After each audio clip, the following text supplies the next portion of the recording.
கிறிஸ்துவுக்குள் பிரியமானவர்களே, இன்றைய இறைவார்த்தை லூக்கா எழுதிய நற்செய்தி 5ஆம் அதிகாரம் 33 முதல் 39 முடிய உள்ள வசனங்கள்.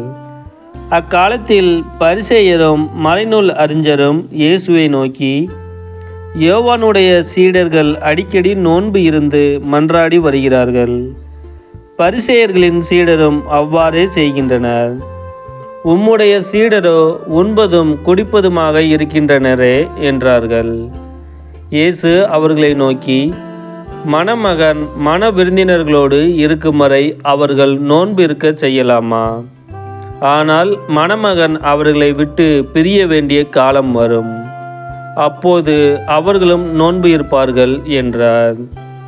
அவர் அவர்களுக்கு ஓர் உவமையும் கூறினார்.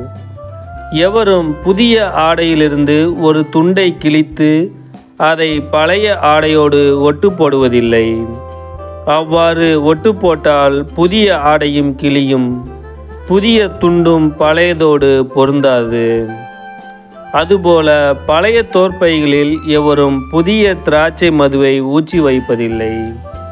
ஊற்றி வைத்தால் புதிய மது தோற்பைகளை வெடிக்கச் செய்யும், மதுவும் சிந்திப்போகும், தோற்பைகளும் பாழாகும். புதிய மதுவை புதிய தோற்பைகளில்தான் ஊற்றி வைக்க வேண்டும்.